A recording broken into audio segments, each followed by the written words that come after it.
Hello, everybody. I'm just going to double check because last time we had a brief problem where Restream didn't connect to my YouTube channel and it was very unhelpful. Thanks, So- Restream. Thanks, Restream. Yay, technology.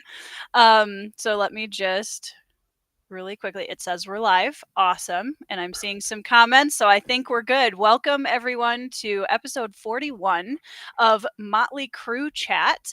And this evening, I have a very special guest with me. He is a fantasy podcaster, a SPFBO finalist and runner-up, a indie author extraordinaire with an Italian translation now, which we're going to get into that. Thanks for saying also, Italian. I respect that so much. And also, apparently, as legend would have it, the man who got Nicholas Ames to stop wearing cargo shorts, Oh, which is 100%. something I found out today. So thank you on The behalf of world fantasy thanks community. me for that. Yeah, exactly. Adrian Gibson, thank you. Thank you for joining me on the channel this evening. It's an absolute pleasure, Tori. It's been a long time coming, but I'm really happy to sit down and chat with you. 100%. I know we were just talking backstage about how there's certain people that we talk to get finally face to face with, and we're like, how did we somehow not get to this point before? We've been in each other's spaces so long that it does seem very overdue. It's like the orbit of planets. It's like eventually. Yeah, eventually we're gonna collide. Well, and now we are, blue cover twins, so Yes. the stars all aligned, and it just was meant to be. I should take this one away so that I can show off MJ's blue cover twin. Lots of blue. Blue is where it's at, honestly. I know. We got to tell our other co-host. I think actually no, she does have a blue cover. Okay. Yeah, the Frozen Crown. So we're all good. All the cool kids are doing it. Yeah. Yeah, that's right. You got the memo. I appreciate it. I did. Yeah. Hello, Murderbot. So I kind of stalked your Goodreads earlier, which is something I always do with my guests because it's always fun to see like what series you've read and what books you're into and what you've rated things. And so have you read? What's your experience with Murderbot? Are we excited about the TV show? I've read, I think there are 7 books, and I've read all 7. Nice. But the last one, I think it's called System Collapse. Yep. That one kind of didn't necessarily burn me out on the series, but kind of just like, I was like, I'm good. Wasn't it? Yeah. Yeah. Just didn't feel like there was much else for me there. Yeah. So this is coming from someone who like started with All Systems Red and loved it. Yeah. Loved it. And kept reading the series and kept enjoying it. And I'm curious, like I know Martha, like I've interviewed her on the podcast and I've met her in real life. She's a wonderful human being and a supremely talented author. So I'm curious like how they will adapt Murderbot to the screen. I also have a bit of a crush on Alexander Skarsgård. So that's like, even though in my head, like Murderbot he's an amazing actor. Murderbot was kind of just like an androgynous, like, but like maybe a little bit more feminine. Yeah. So it's kind of like, okay, they cast Alexander Skarsgård. Yeah. Like we'll see where it goes. But for me, it's like if they capture the humor, that very dry satirical humor, I think they'll be fine. Yeah, absolutely. It's always kind of a Russian roulette when they say they're coming out with a new series that's based on one of our favorite series, and we're like, how excited do we get? Wheel of Time. Yeah. Right? Like everyone's just disappointed or kind of like grasping at straws. It's like fandom won't let you like unhook your claws from this thing because you love it so much. Well, I know like whenever I get into the adaptation conversation, Red Rising is one of my favorite series of all time. So obviously it would be an amazing adaptation. But TV, however, I will say like it should be TV. Absolutely. TV series. Absolutely. Yep. But there's only like a couple studios that I'd be okay if they announced they were doing it. Maybe. So, If Netflix announced it, I would be like, oh, damn. Oh, right. Yeah. Amazon Prime is like, we're doing Red Rising. I'm like, yeah. It's like, please HBO or Apple Plus. Please HBO or Apple Plus. Hey, John, how's it going? We have a lot of love for Alexander Skarsgård in the chat. Man, he's just adorable, man. Yeah. Yeah, he's even though he's like, I don't know, probably like 6 inches taller than me, but like whatever. He's like 6 inches taller than everyone, I'm pretty sure. So let's start with, I want to talk a little bit about, we're just going to jump right into the elephant in the room, as it were, and we're going to get this out of the way right away because I'm sure Okay. you have answered this question a million times. But for my benefit, Okay. I need to know where the obsession with mushrooms came from. I need to know. Yeah, that one Where is did like it start? one of those lifelong things that you kind of can't put a pin on. Right. Because I mentioned before we started recording, I grew up in British Columbia, Yeah. and I was just like surrounded by, I mean, we call it rainforest, but they're temperate rainforests. Sure. Super lush though, really, really beautiful, and just a ton of rains. Like anyone who knows the Pacific Northwest knows that it's very gray and very overcast. And but then again, it's like when it's like that and you go out into the forest, it's just teeming with life, and it's not necessarily the life that you would expect. It's like frogs and insects and birds and things like that, but also fungi. And so for me growing up, you know, like we're kind of part of the last latchkey generation. Yep. Where your parents are totally cool with like, hey, it's 3 p.m. Be home by 6. Yep. I hope you're alive. Even though like I hope you're alive was like an unspoken bond between you and your parents. Yep. It's like, please don't do anything that will kill you. Right. And so yeah, my parents were just like, let us go out, and we'd go have pinecone fights and like stick sword fights in the forest. We'd actually, like, my friends and I built like a treetop fort with like scraps that from one of their dad's backyards. Yeah. So it's like we had, you know, it was kind of like Goonies type stuff. It was great. Yeah. But we would always be like searching around and like flipping over logs and looking at bugs and stuff. And fungi was like one of those things that I was always attracted to because it looks so weird and so alien. Yeah. And that just developed over the course of my life into like, I guess early on it was more a visual fascination or like a sensorial fascination, because it's like I was touching them and they're all slimy and stuff. Yeah. Or breaking them apart and being like, what's this inside? Right. But as I got older, it deepened into more academic, more culinary. And then when I was in university, like psychedelics and that side of mushrooms as well. And it was just kind of like a layer cake of fungi that grew over the course of my life and came to really, you know, put its little hyphen to multiple facets of my life, whether it's, you know, nature or cooking or you know, storytelling and like reading other fantasy stories. Like especially stuff by Jeff Vandermeer, where I was like, oh my God, like there's mushrooms in this book. He's like, I had no idea anyone could do that. So it's been a lifelong thing, and it's become this growing behemoth. Yeah, that's what you're known for now. Like that's your thing. Yeah. For me, it's like probably for me, it's like most people know it's like podcast, tattoos, mushrooms. Is like the main. Yeah, exactly. Well, I think it's interesting because one of the things that when I was growing up and I was showing an interest in writing, one of the phrases that I heard a lot that was trying to kind of steer me away from fantasy in a way was, well, you know, you should really write what you know. You should really write what you know, because that's going to be the thing that really connects with people, and that's going to be your best writing. And so often the people who were talking about that were intending it to show as like, this is why you should write, you know, either literary fiction or not fantasy, right? Because there was still kind of that stigma against fantasy. And this to me is such a perfect example of, that's what we write fantasy with what we know, and we just make it bigger and cooler and put it everywhere. Like that's exactly it. Yeah. So it's kind of nice to know that like genres are, I mean, from a creative perspective, like genre is a bit of a fallacy. And it's like, if you try to trap yourself in that, more or less, you're going to write something that's really trite and done before, and people are not going to gravitate towards that because it's not like, oh, cool, you wrote about like a farm boy, but like, there are tons of books out there where people have taken the farm boy trope and spun it into something really interesting.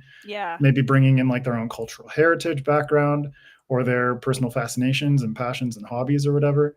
So there are ways that you can take these things and give them this feeling of fresh. Absolutely. Or in my case, like moldy and dank. But you don't have to be so strict, because honestly, like, genres are for the booksellers and the publishers. Right. We don't need to think about that from day one. Absolutely. Just write the story that means something to you, so that it'll mean something to your readers. Yeah. Yeah. Yeah.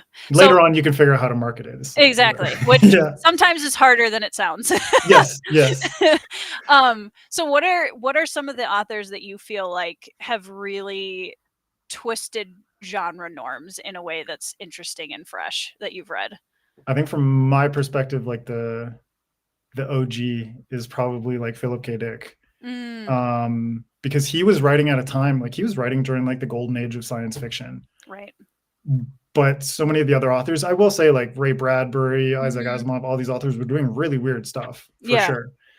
But there was much more of a, I think for those authors, there was more of like an outward looking perspective where they were looking at the galaxy, the universe, worlds beyond our own. Whereas Philip K. Dick was very much in like a more introspective type of sort of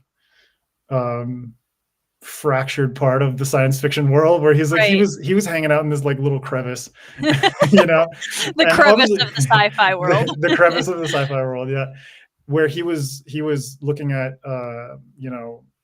through the lens of our world. He was looking at things like consciousness and psychedelics and hallucinations, and the ways in which matter can transport time and space, like these like quantum entanglement and stuff that a lot of really heavy hitter sci-fi authors do deal with, but he was dealing with it through like, oh yeah, like there's this weird drug that people take and they're transported into an imaginary world of like these dolls and the houses that this is a book called The Three Stigmata of Palmer Eldritch, which is really weird, but it's basically like transferring their minds into doll houses, and then they live a fully conceived life in that. And it's basically like it's like what Mark Zuckerberg wants with metaverse and stuff like that. I mean, it's a great story concept. So it's really, really heady stuff, but absolutely fascinating. And I think he laid the groundwork for a lot of other authors, especially in like the New Weird movement, to imagine more and more about how to use our world and how to use world building and really, really visceral human experiences to explore the human condition. And for me, it's just like Philip K. Dick. Like his books are ridiculous and weird, and some of them are just so hard to read. But then you look at something like Blade Runner, which is a very, very loose adaptation of Do Androids Dream of Electric Sheep? But the fact that it's still exploring similar themes of what does it mean to be human, and that kind of being a really impactful film on the cyberpunk movement, and I think cyberpunk is a natural extension of this as well. There's just so many threads that you can trace back to authors like Philip K. Dick. So would you say that, like, and the more I read and the more that I write, I keep coming back to this as kind of a central theme in general. I feel like pretty much every writer is at some level exploring the theme of what does it mean to be human, no matter what genre you're reading, no matter what kind of a world it's taking place in. That's always kind of, whether it's brought to the forefront or not is one thing, but it's always kind of there as the undertone, no matter what you're because it's our inherent bias as human beings is whether we like it or not, like to some degree, all of us are humanists, and we're all thinking about ourselves and ourselves in the context of our species, and our species in the context of our world.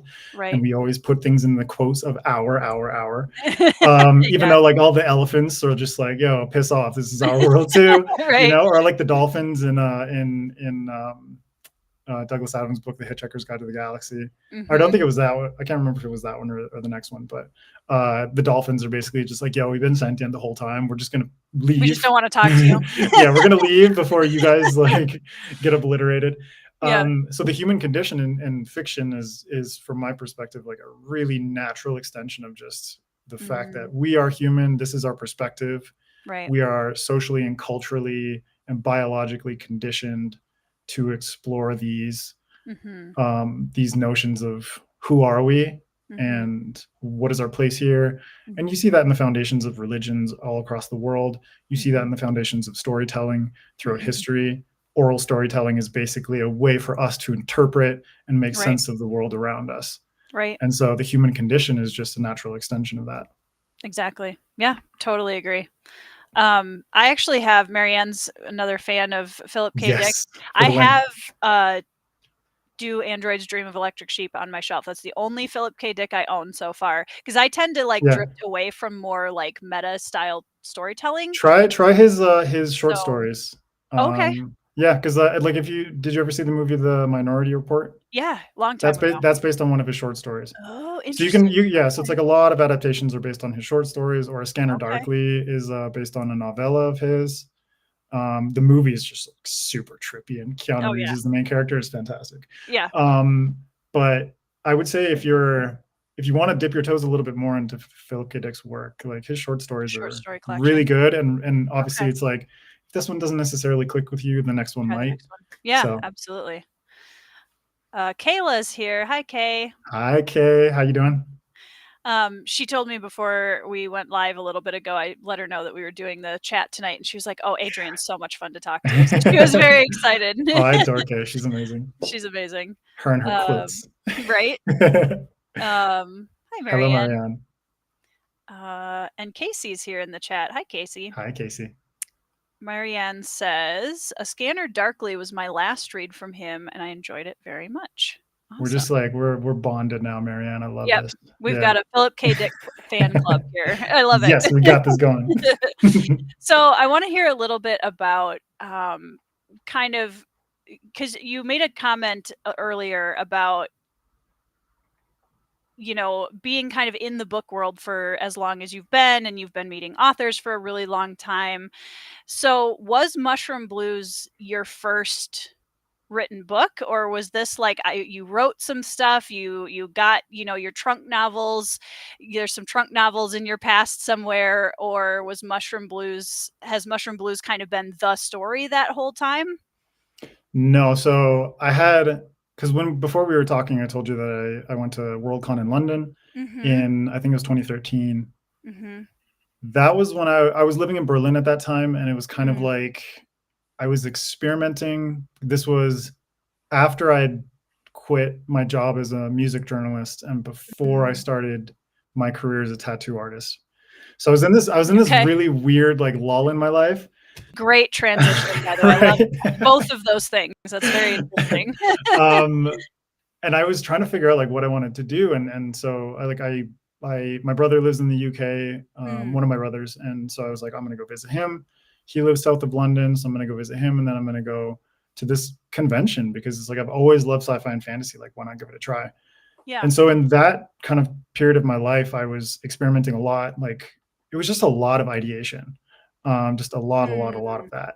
And so there are like different stories. Like one of them that is, I don't know, maybe I'll go back to it someday, but it was kind of like, I'm really glad I did this before my grandma passed away. But like I did an interview with her where I recorded, I think it was like 4 or 5 hours with my grandma to basically like incorporate parts of her life into I would say it's kind of like a Connie Willis type, like World War II time travel kind of story. Very cool. Yeah. And then I had another one that is like, I'm actually going to develop this into a story at some point, but it's basically like, it's android firefighters in the Pacific Northwest.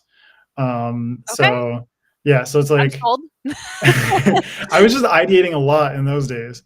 And then I became a tattoo artist, and I kind of stopped writing so much. I was dabbling here and there, but most of it was kind of like, I did a lot of experimentation and like world building type stuff through visual art. So it's like, you can see all the stuff on this wall. Like a lot of them are tattoo designs, but this one right here is the first drawing that I made of a fungal person.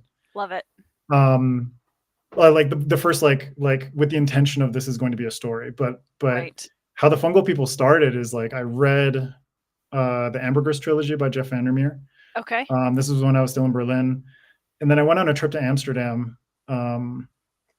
And while we were there was like a couple days where it was raining a lot.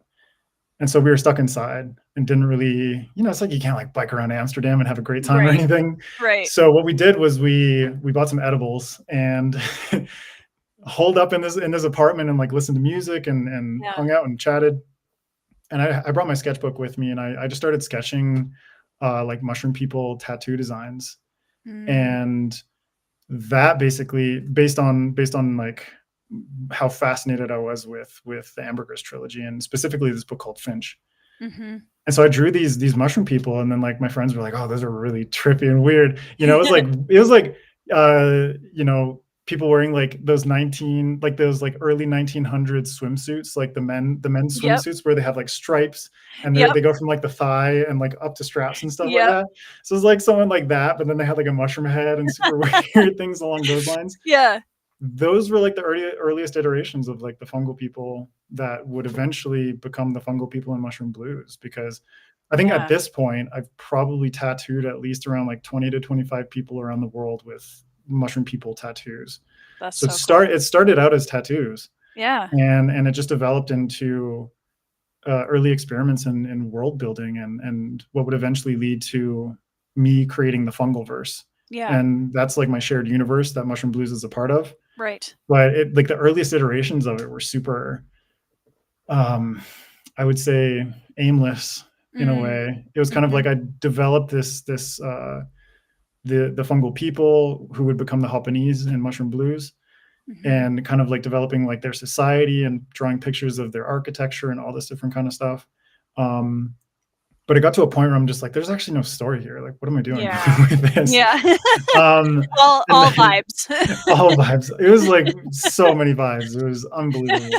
But it got to a point where I was like, okay, so there's no story here, but there is something to be told in this world. And this was just before the pandemic. I'd already started experimenting with like, okay, what if I have this world, but it's like blending in the genres that I really love. So it's like cyberpunk and thrillers and noir and all this different kind of stuff. And all of that kind of coalesced into Spore City, which was the first book that I finished. I finished the first draft. And so that's like a completed draft, but it's like, it's messy. Like, how first drafts are. Oh yeah. But that first draft, like I was so burnt out on it because I spent 2 years writing it. And so I was so burnt out on it that I ended up looking at this outline that I did while I was working on Mushroom Blues for a freebie sort of like newsletter giveaway novella. And that was what became Mushroom Blues. Nice. So that novella idea, basically, like I took that outline, I was like, it was 14 chapters and I had no idea what the hell I was doing. So I took those 14 chapters and I was able to expand it into a full-length novel. Yeah. And I changed around some things, like the main character in a very noir PI fashion was a man. Sure. But it wasn't working. Like the perspective wasn't working, the narrative style. So I changed that character to a woman, and then changed from third person POV to first person POV. And that's when everything started to click. And I was like, yo, this is really, really cool. Yeah. Because this is set like 30 years before Spore City. Okay. So this is supposed to be a prequel novella, but ended up becoming very familiar. Yeah. my first book. And I just expanded on it. I just kept going and going and going. And I was way quicker and way more motivated and way more passionate than I was while I was writing my first book. Yeah. And I felt like I'd learned so much and I put everything into this. And it expanded beyond what I'd ever imagined at the beginning. And so Mushroom Blues, because of that, is not the first book I finished in like a first draft sense, but is the first book I finished and revised and revised and went through the whole process and decided this is the book that I'm going to publish. Yeah. So did you started with more of an outline, or did you, as you were writing Mushroom Blues, did you kind of discover where you wanted it to go, or was it pretty set from the beginning? There were some parts of it that were kind of like set in stone. Like I knew where the ending was more or less going. I knew obviously the beginning with like the murdered child on the beach. Right. That kicking off this investigation that Henrietta Hoffman has to go down. Right. But there are a lot of points in the middle where I was like, I knew I wanted to kind of hit key police procedural noir beats and tropes, things that I really love. So it's like, gotta have a car chase in there, gotta Oh, have, absolutely. you know, like a jazz club and gangsters and all this stuff. You gotta have an Yep. interrogation scene and like, you know, searching for clues and all this kind of stuff. You have like the scolding by the um, by the captain, like the police captain, and all these different things. But I went into that more or less knowing like this is something that I want to be in the book. Yeah. But a lot of what I've done with the world building and a lot of the character development actually brought up these really beautiful, spontaneous ideas, ways to twist that and subvert these tropes, or to enhance them with things that are quite unexpected. Like, especially that interrogation scene. I'm like, man, I'm Yeah. so bored of interrogation scenes. So I'm like, how can I make this as Make like it fun. trippy and dark and messed up as possible? Yeah. Yeah. I just read Empire of Silence by Christopher Oh, nice. Rocchio recently, and there's some that direction scenes toward the end of the book that just I've never written one, an interrogation scene yet, Mhm. but like when you're going into a scene like that, whether that or any kind of scene where there's going to be more of a gravity, more of a heavy kind of undertone to it, how do you approach that? How do you go in and try to make sure that you're kind of, how am I trying to say this, that gravity is where it's supposed to be, whatever the, Mhm. if there's even if there's humor over top of it, but how do you make sure that that gravity and that stays at the right level? I think for me in particular, like the best way that I approach that kind of thing is to connect it as deeply as possible to like the emotions of the characters. Right. So in this particular scene, so it's like you've got the main character, Henrietta Hoffman, and she's a human, and then you've got her, she's a homicide detective, and then you've got her partner, the one that she's been teamed up with against her will. He's a fungal, and his name is Koji Nameko. And so the interrogation scene is kind of like, on one hand, it's kind of playing on multiple levels where, you know, you have this suspect, you have this person that you're trying to get information out of. That information is pertinent to the case, and that is kind of like the end goal, right? Right. So that's kind of like the lodestone throughout the entire scene. Right.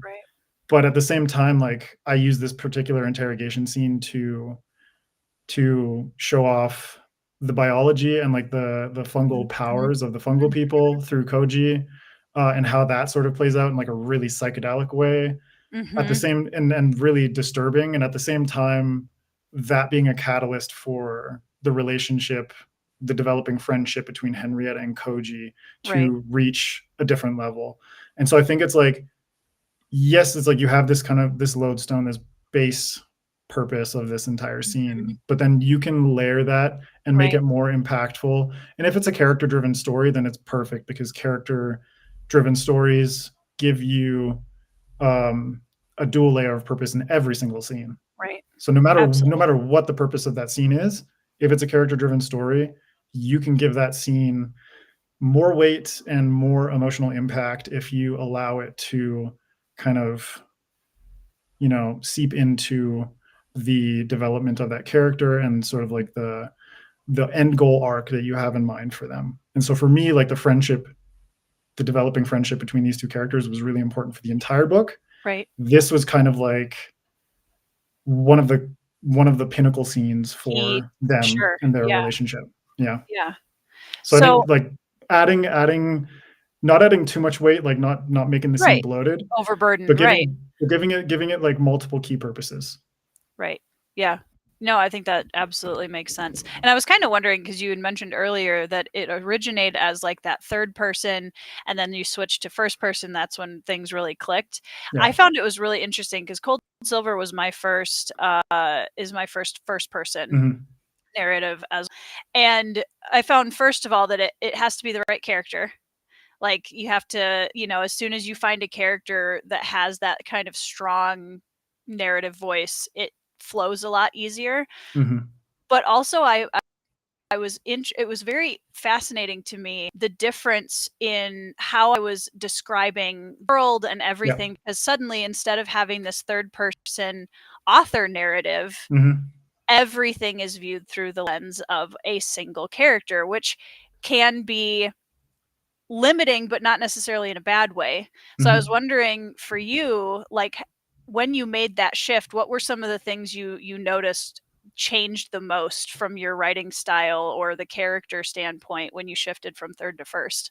It is like 100% what you just said, because there was like a disconnect before, Yeah. and then changing to first person gave me like a very clear perspective of like, this is this person, this is who Yeah. they are, and this is how they view, how they perceive this environment. Right. And so Henrietta, she's a human.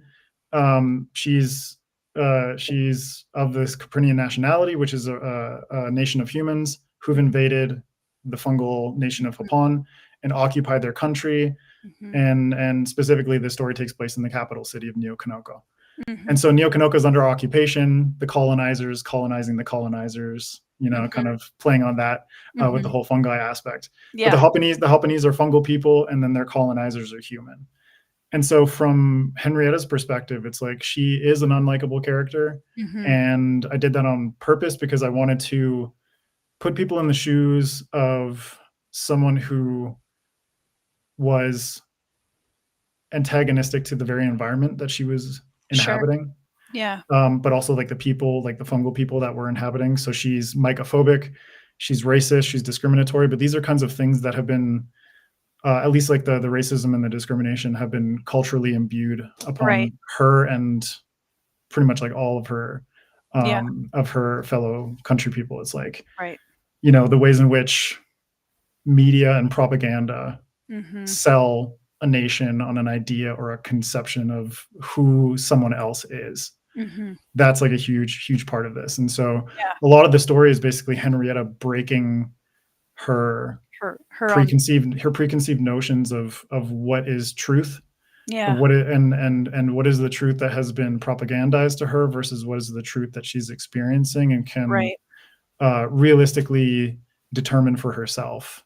And Right. so it was really difficult to be like, yeah, this person's not likable at all. But for me, that Yeah. felt very much like a noir Yeah. kind of staple. Mhm. And to give it more complexity, I wanted her to kind of be like an outsider within this world, Right. and like a stranger in a strange land, which Mhm. also played the dual role of being able to be like, well, I'm new here, I don't know this thing. Like, I don't Right. know that Right. thing. So Koji ends up, when they partner up, he ends up helping Henrietta understand better the complexities of the Japanese environment, their nation, their culture, their religion, the things that they eat, their biology, and the ways in which they Yeah. communicate.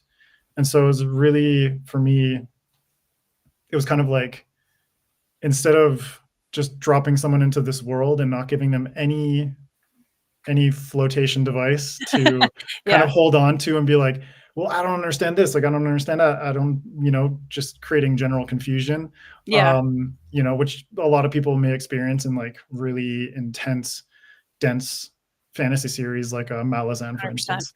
Yep. 100%. um where Steven Erickson has no qualms about being like, here you go. Yep. Like, Welcome. you're like a 4-year-old learning how to swim. I'm just gonna drop you in the pool. Good Yep. luck.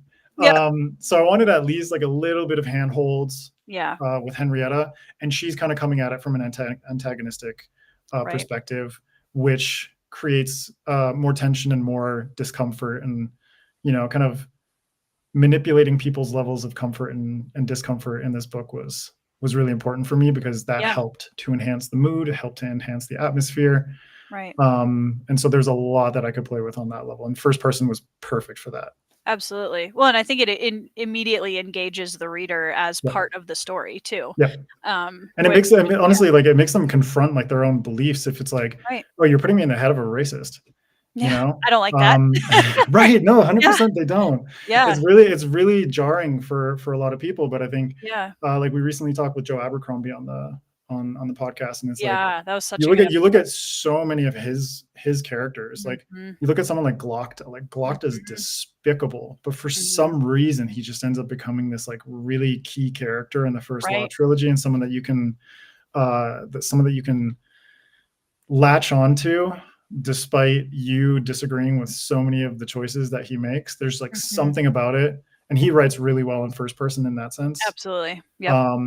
Where it's like there's also like the internality of the thoughts and all this different kind of stuff that play into how you as a reader challenge your conception of what is good, what is bad, Right. what's like the moral gray between that. Right. How do I live my life, and how can I determine like I would say like my core values as a human being and a person and a parent, as a member of a community, what have you. Right. Characters can do this to you, and I think that's a really magical thing just about fiction, that it can put you in the shoes of people that make you deeply uncomfortable, Right. but they get you thinking. And I think having that cognitive engagement just as much as the emotional engagement is really important. Totally agree. And I think too, like when you have a character who is deeply polarizing, where you have people that absolutely hate this character, and then you have people that really, either not necessarily love the character maybe, but like, really are it's provoking a lot of thought, or they really appreciate what the character is trying to say. I think that polarizing reaction is something that as authors is actually a good sign, because it really shows the breadth of reactions, and that this character is making people feel something one way or the other very strongly. Yeah. And So it's good. It's good to challenge people like that. Absolutely. Like so much of like that component of this book was inspired by there's a blues musician in the US called his name's Daryl Davis. And he personally, through like conversations with members of the KKK, basically befriended and convinced hundreds of members of the KKK to denounce their membership and completely like question their beliefs about what they were doing, about what the KKK's role is in society, what their ingrained truths as an organization. And so just through conversations, like Daryl Davis was able to convert like literally hundreds of KKK members. And so from my perspective, I'm like, Koji is kind of that catalyst for Henrietta, because she hadn't been in this city for too long, and she had a very traumatic past in her home country. And so it's kind of like trying to leave behind the past, but then basically ending up in this like literal purgatory. And Koji is kind of this person who guides her towards a new path. Extends a hand. Yeah. Even if it's like begrudging on both sides, but, it develops into a guiding hand. Yeah. Right. Yeah. I wanted to make sure Kay had asked us a question earlier, and I wanted to make sure I went back and got that. Okay. Is there an aspect of the human condition you'd both would love to explore in your stories but haven't yet? Yeah. I mean, like I have so many ideas. Right. So many ideas. I think probably one of my so this one's like deeply, deeply personal. And I do have a story idea for this. It's completely separate from the Fungoverse, but it similar sort of buddy cop vibe. But it's basically it's going to be like heavy cyberpunk with two main characters with alternating POVs. And this is like much, much farther down the line in the 21st century. And they work for sort of like an international police organization. And so they're tasked with going around the world and investigating these like impossible crimes. And the one of the characters is a female, and then the other is a male. He's kind of like the heavy, if you know what I mean, more like the soldier type. And he's augmented. He's transhuman. He's got all these enhancements and everything like that, but he's also deaf. So but it's kind of like, why would someone who's deaf but also transhuman not fix their deafness? And so this is kind of like my way of exploring, because both of my parents are deaf, so my mom and my dad.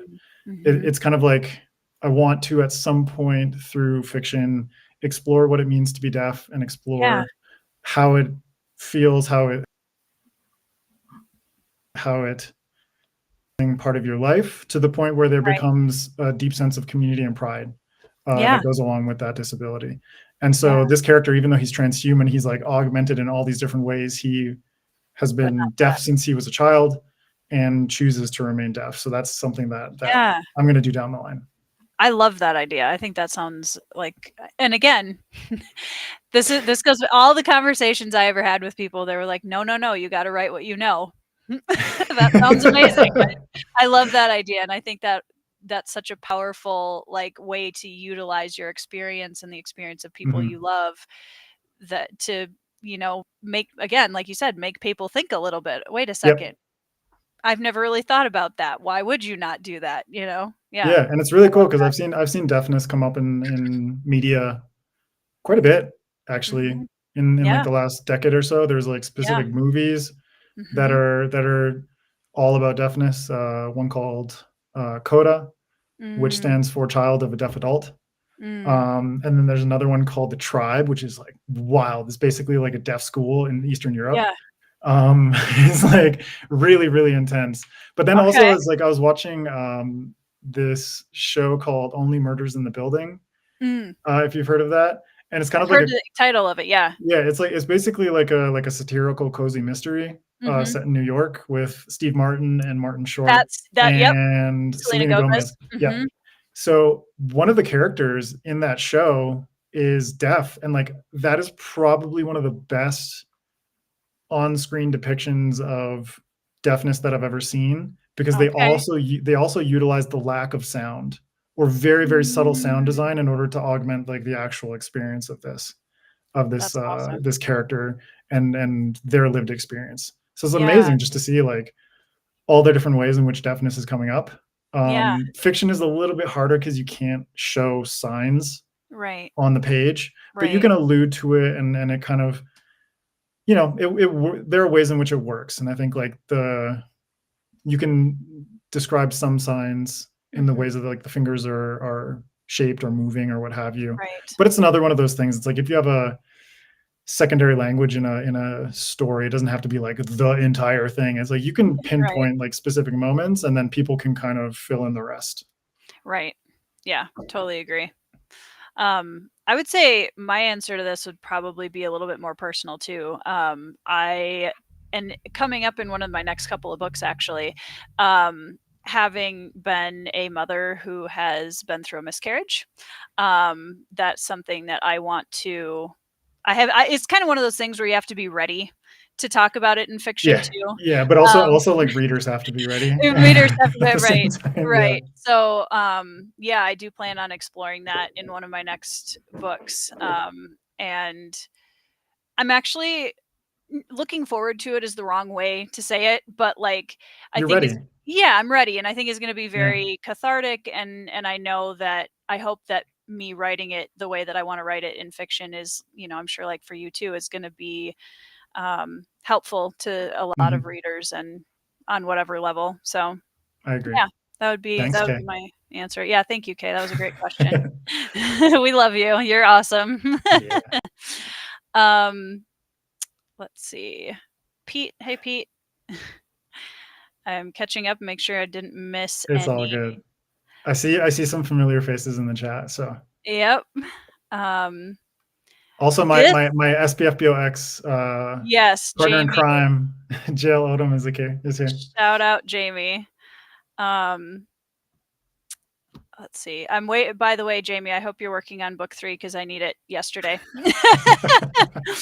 Um, It was so good. That it's episode so was good. just phenomenal. Yeah. Okay, so I have to bring this up too since Chris mentioned it in his comment. Okay. Also, hi, Chris.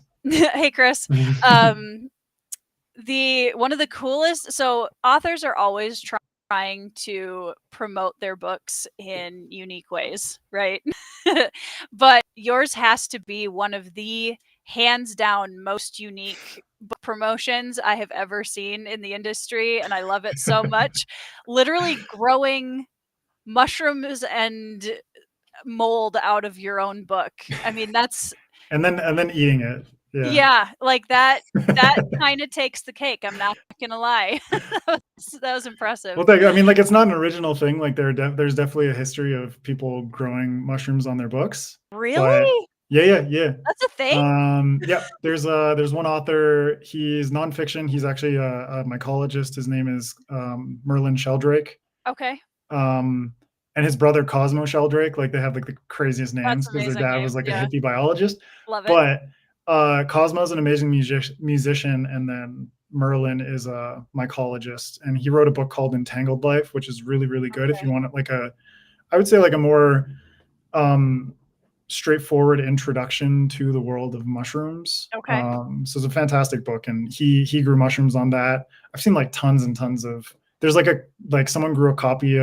Someone grew mushrooms on a really old like leather bound copy of Alice in Wonderland, Oh, cool. which is just like perfect. It's so perfect. So I was like, I'm gonna give this a try because like I've grown mushrooms before, Yeah. so I knew how the whole process worked, and I was like, okay, let's give it a try. But it worked out way better than I'd expected, and also turned into like a fun thing of like, here are like the different stages of it. You could see like the Right. mushrooms like sprouting when they look like little baby fingers, Yep. and then just like the amazing, just rapid succession of growth where Mm. you see like day to day the mushrooms just like boom boom boom boom boom, and then they just like Yep. boom. There's like a cap. There's all these different parts of it. They're just there. Yeah. It's unbelievably fascinating. So yeah, that was Yeah. a ton of fun. That's awesome. I'm Yeah, actually gonna see if I can find the video for it, because it's like I took pictures of like every single day yeah. of the mushrooms growing, and I took videos of it and all that, and the result was just way, way, way more fun and way better than I thought it would be. If you have a link to it at some point too, I can drop that in the description Okay. at any point. And speaking of which, really quickly, while we're on that topic, everybody who's in the chat or watching the replay, please go down in the description box below and check out Adrian's website and the FanFiAddict podcast. All of that SPFBO is the podcast, but FanFiAddict is the YouTube. Sorry, yes, SPFAddict. Down in the description box so you guys can check all of those out. Okay, I can share my screen right now. Yeah, go for it. Okay, I'm not so sure if I need to is there something I need to add to this? Okay. Let's see if this works. See if this works. I said yes. Mine is my restream is lagging just a tiny bit, so. Okay. Okay, is that working? Yeah. Yep, so I see it. Perfect. So this is like, I'll rewind it just a tiny bit, and you can basically see this is over the course of, I think it was like 6 days, just this time lapse alone. Oh my gosh, that's so cool.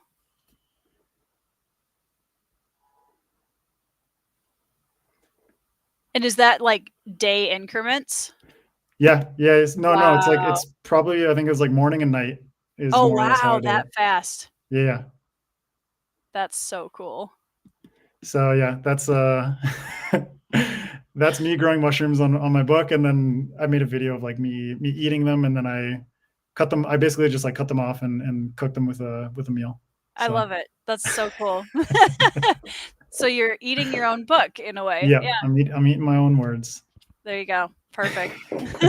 So I noticed on your bio, you talk about, obviously you're a big fan of films, video games, TV series. So I was curious if you could give us kind of an overview of what are some of your favorite stories in general in any medium.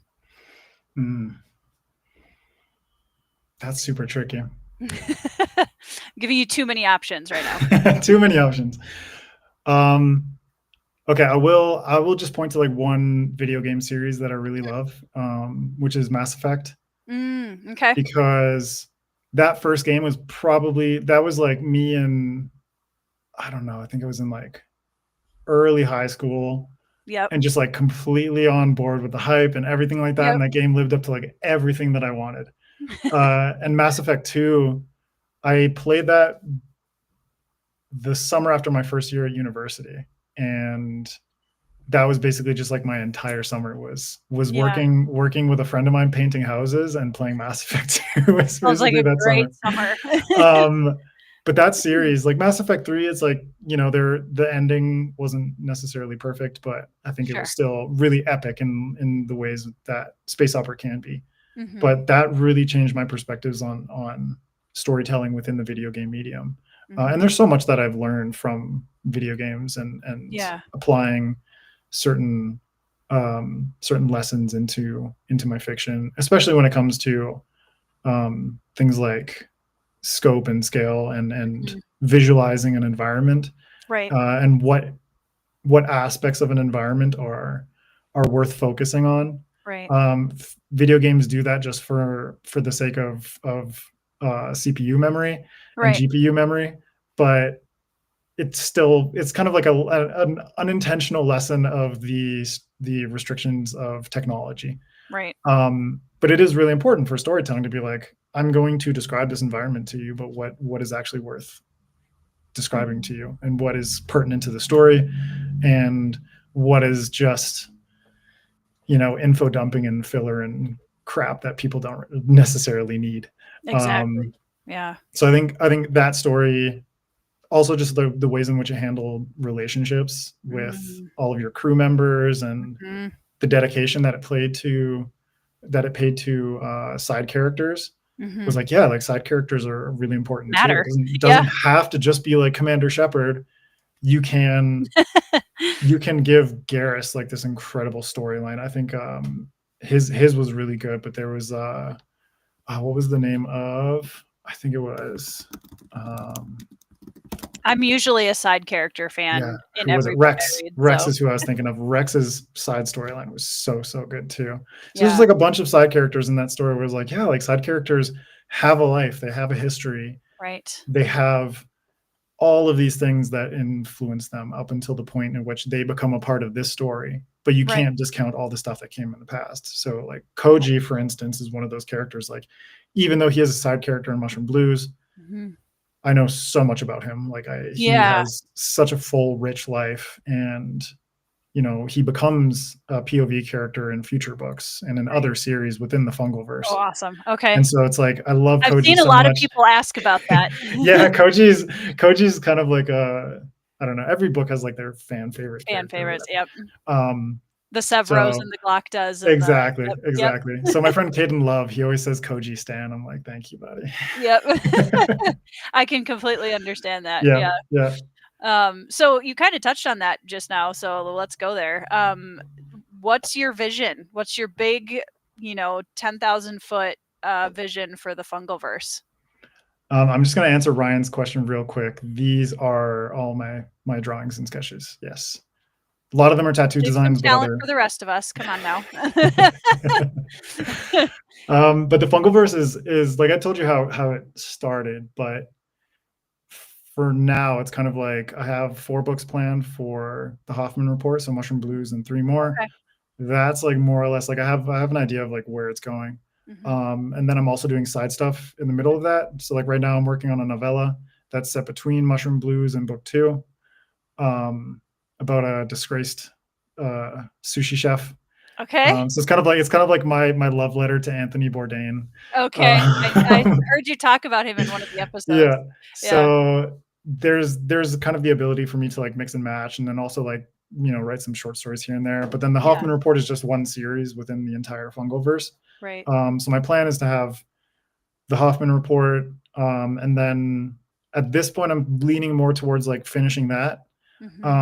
Because Spore City is the one that I wrote the first draft of back in the day, but that's book 1 of what I'm calling the Kanoko trilogy, and that's decades in the future, way more cyberpunk, like corporations and politics and bigger scale. Like I compare it more or less to like the Greenbone Saga by Fonda Lee. Okay, yeah. But going back and reading that first draft, I was like, holy shit, this spoils so much of the Hoffman Report. Like oh my god, there would be like so much tiptoeing that I'd have to do around that if someone was to be like, oh, I read Mushroom Blues and then I read Spore City, well, it's like, well, now like a lot of or at least allusions to what happens in the Hoffman Report. So I've got that one as well, and then I've got Duology that's set hundreds of years in the past, and it's kind of like Fungal Samurai. So imagine like Ghost of Tsushima mixed with lone wolf and cub, but with like Love tons it. of mushrooms and Yep. very, Love it. very kind of like intense vibes. I'm And literally then playing Ghosts of Tsushima right now. so good. It's It's such a so good good. game. Oh my god. So And good. then I've got a standalone that I want to write, which is the Spore War, which is kind of like a Mhm. catalyst for Mhm. everything that happens in Mushroom Blues. So it's like Mushroom Yep. Blues takes place a couple years after the Spore War. Yep. So this book would be a standalone set during the Spore War with Gotcha. both human and fungal characters. Okay. And so there's like a lot of stuff that I have planned for this, but then I also have other stories set in our own world, like near future sci-fi, Mhm. just like that cyberpunk one I mentioned to you about the deaf character. Yep. Yep. So I'm not like completely beholden or married Right. to the fungal verse. It's kind of like um, my personal version of like Brandon's Cosmere, you Right. know? Yeah. Even though I think like pretty much everything that Brandon writes is in the Cosmere, but the Mhm. Fungalverse is kind of like my shared universe baby in a Right. similar sense. Right. Yeah. Yeah. Yeah. I think that's it's one of those things where if you're gonna spend so much time building a sandbox, you might as well Yeah. play in it multiple times, like, Exactly. like, and I I especially I talked to that. Richard Swan about this, and he was like, Yeah. he's like, "Yeah, I already built the world. Like, why Why wouldn't I not? just like, Because jump ahead?" his Like, Grave Empire is tied in with yeah, his it's first. Yeah. it's a couple hundred years Okay. after the Empire of the Wolf trilogy. Okay. I still need to And check then that. yeah, so it's basically like his plan is basically like, yeah, I'm gonna Stay basically here. just stay in this Yeah. world, Yeah. jump forward a couple hundred years, see Yeah. what Why not? happens. Yeah, Absolutely. Lots of Ghost of Tsushima love in the in the chat. I've been absolutely loving it. That's one of those games that people have been telling me to play for years, yeah. and I've finally listened, and I'm like, "Yep, And I now you don't have to totally wait get it." long for the sequel. I know. So I'm so excited about it. It looks amazing. yeah. Um, Wanted to make sure I didn't miss anybody else. Hi, Ryan. Welcome. But Thanks in for terms hanging of out. like a shared universe, I just wanted to add this. I love the idea of being able to mix genres around. Yes. Because I've talked to my friend Rob J. Hayes about this, and he Yep. writes so many different genres. Yep. And I think it's amazing that a single world could be utilizing these like genre blending tactics in Mhm. different ways. Mhm. So to be like, yeah, like Mushroom Blues is very much noir and murder mystery and police procedural, but then the Kanoko trilogy is way more cyberpunk and Yep. bigger scale and all this different kind of stuff. And then the duology with Fungal Samurai is like just deep into like Akira Kurosawa vibes Right. and that kind of aesthetic and more fantastical and more magical in a sense. And Yeah. I think that's really cool that a single universe could provide people with so many different entry points where it's like, yeah, if you're not Right. into noir and murder mystery, like That's all maybe right. you're into cyberpunk or maybe you're into Right. sort of like samurai fantasy. Yeah, no, that totally makes sense to me. And I think like kind of going on to the genre blending side of things, that that's how the genres grow and morph, and we Mhm. have new things to read all the time, right? Because Honestly, like that's where like cozy fantasy came from. That's where yeah, romantasy came from. exactly. And someone just mentioned to me recently there's like cozy horror.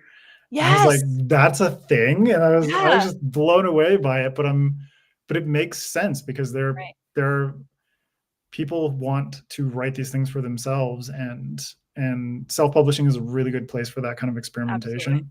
Yeah. Um, but I also think there are some publishers who are a little bit more risk taking in that Yeah, regard. looking for that. Or they're poaching authors from self-publishing and basically like taking someone like Travis Baldry and be like, all right, Legends and Lattes, like Let's go.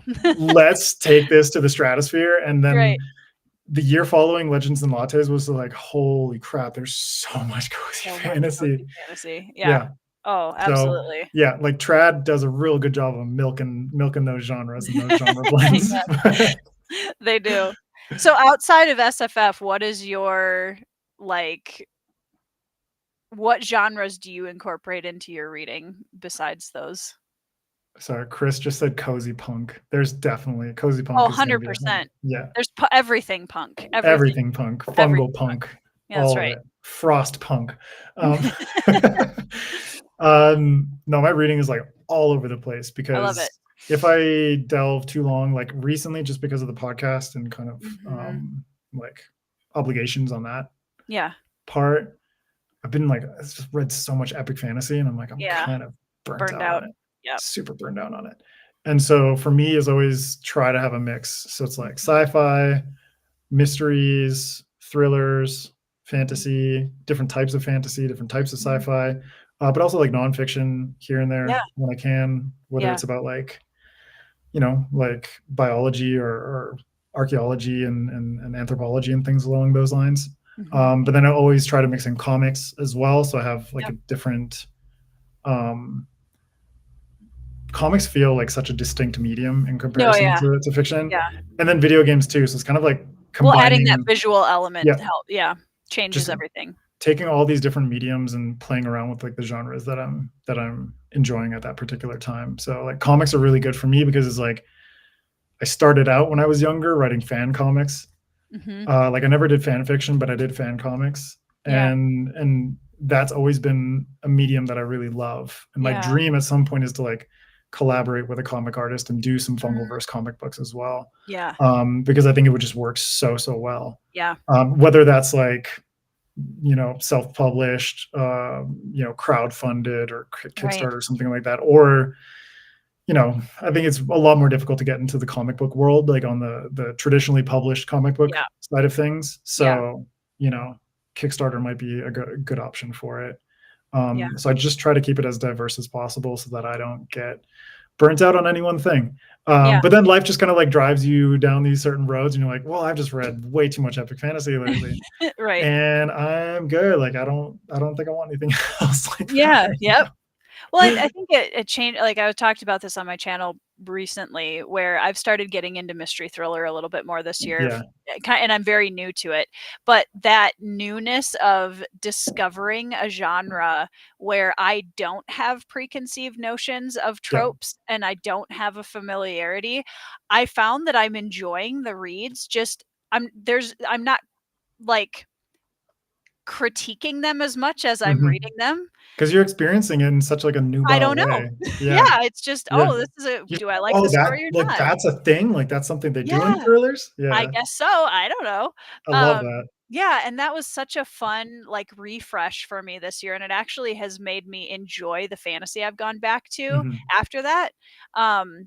And I'm a big fan of a lot of different genres too, like, I love memoirs, I love historical fiction, which to me is, like, very much a sister genre to, fantasy Mhm. anyway.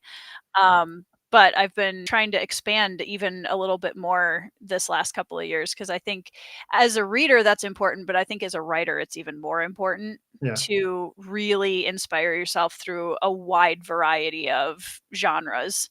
exactly, Yeah. because that, like, my whole thing is, like, I don't want to confine myself to any one genre when Right. it comes to my writing. Like, Yeah. Mushroom Blues combines aspects of murder mysteries and police Mhm. procedurals and Mhm. thrillers, and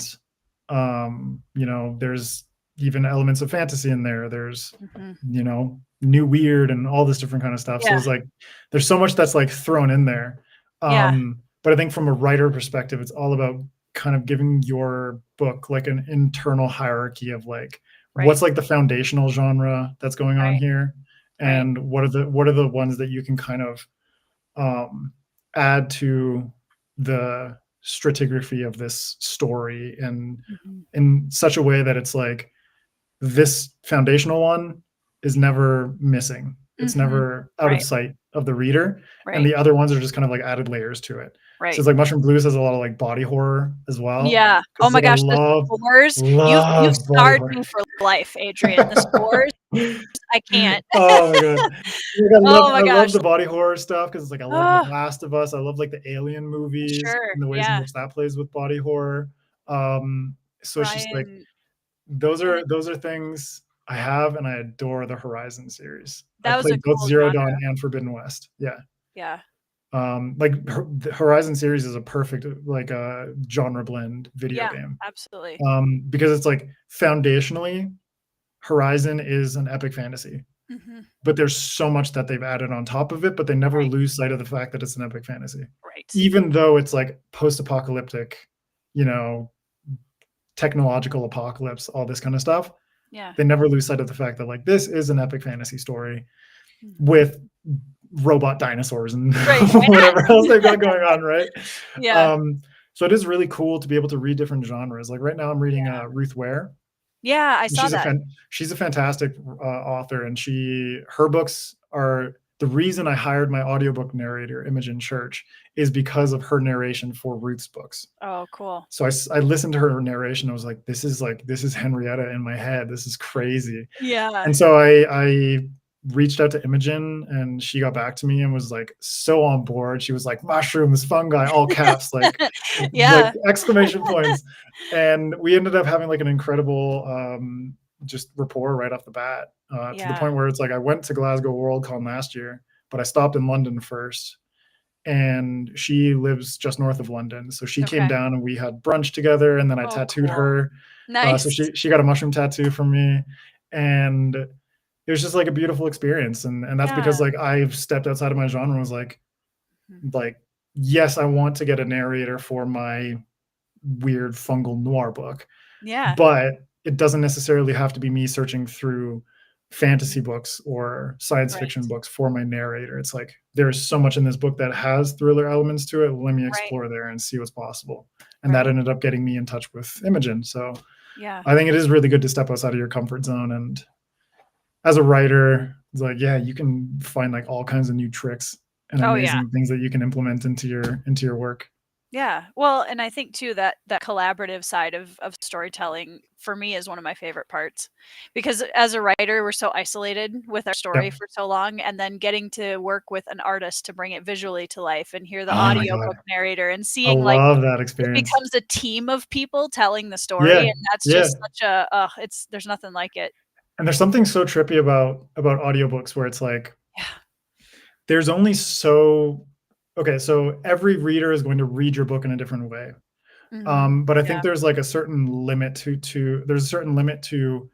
the level of how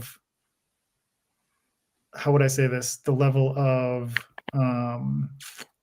immersion that they can get from in an audiobook. There's just, I don't know. It's like, it's a really interesting way of experiencing a book. And if the narrator does a superb job of it, then they can give that character more life than they ever could have had on the page. Absolutely. So it was like when I was hearing Imogen's narration of Mushroom Blues, it's like, God damn, you did such a good job. Yeah. And on top of that is like elevates it.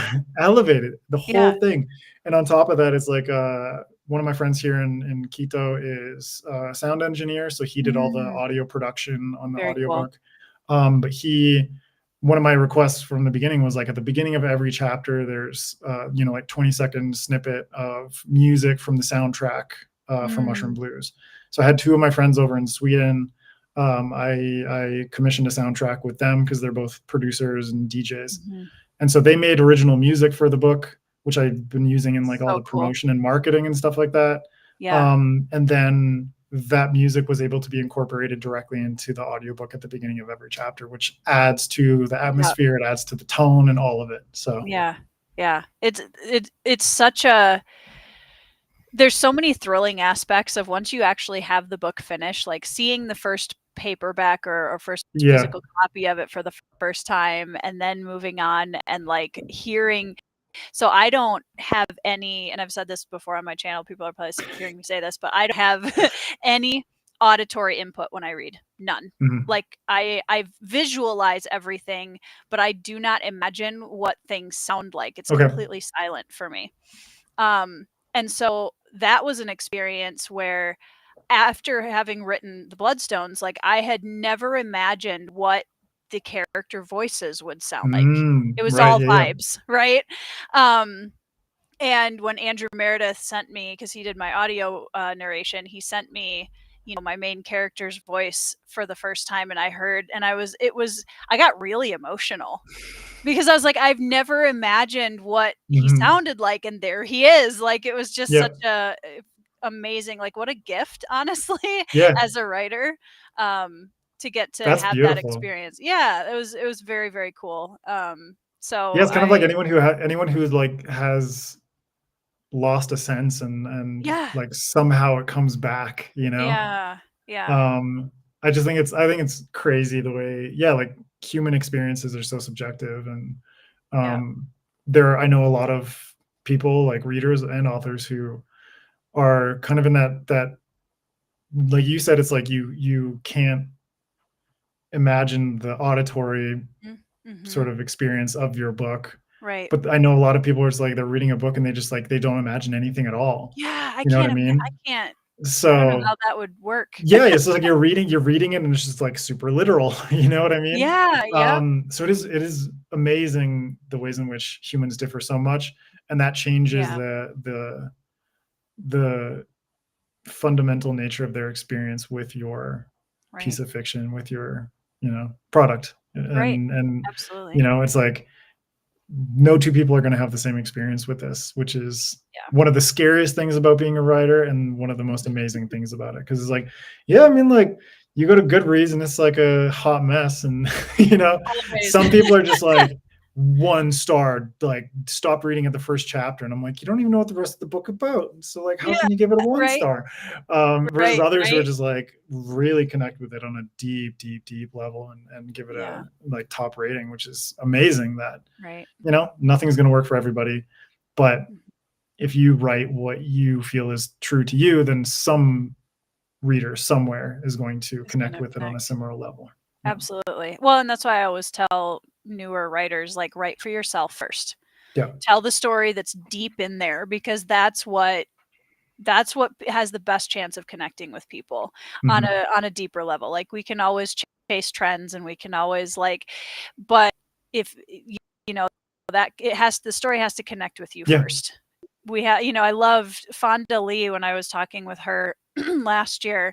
We were talking about how people get so mad when we do things to their favorite characters in our books or Yeah. whatever. How do you For the think we feel? How do you I think know. we feel, That's what man? she said. She's like, "I promise you it hurt me first and it hurt me more." And I was like, "I Yeah. love that, because it's so true." Like, we have to, and we're alone. We don't get to go out share it with everybody else because Yeah. it's not out yet. We're the ones who are like in our like whatever writing space we have, just like Yeah. In crying. our bathrobe and pajama pants with our beverage of choice, just bawling over what we just Yeah. wrote. Yeah. That's Yeah. real, people. Is The that's the what pain authors is look real. like. Yeah, Yeah. It's not exactly. glamorous at all. It's not glamorous No. at all. It's like Nope. me looking like shit, just like crying. Yep, crying at my Red face. computer, and wasn't it Ernest Hemingway that said, "Writing is the easiest thing, you just sit down at a typewriter and bleed?" Yeah. Yeah. Yeah. Yep. It's like you're figuratively bleeding through your fingers, and in your heart. Exactly. So I think Yep. it's an amazing experience, and It is. honestly, like Mushroom Blues was exactly like my version of that. Like this was like, Yeah, because I was burnt out of that other draft that I just finished, and I'm like, I need something, and just something sparked inside me where I was like, I have to do this. Like I I have have to to write write this. this book. Yeah. And who would have thought that like a weird fungal noir science fantasy whatever like this like hard to define thing would have done as well as it did. And it's like, Yeah. yes, I did have SFF addicts and like my podcasting Yep. back catalog to kind of Yep. like Boost a little bit. ingratiate, yeah, like boost a Yeah. little bit and ingratiate myself in the Yeah. community and everything like that, and like all the relationships that I developed as a Makes a big result of that. difference. um like I mean, I've been friends with Nick Eames for like 15 Sure. years, but Yeah, yeah. like having Adrian Tchaikovsky on my podcast multiple times, and Yeah. being comfortable enough to ask him like, would you be willing to blur my book, and him saying yes, and I'm like, okay, Yeah. cool. Like you can put yourself out there and be honest, and take chances and give, but also you can take, and you don't have to feel shame Yeah. for asking Right. other people to help you out along the way. And like, yeah, like I just did not expect Mushroom Blues to do as well as it has.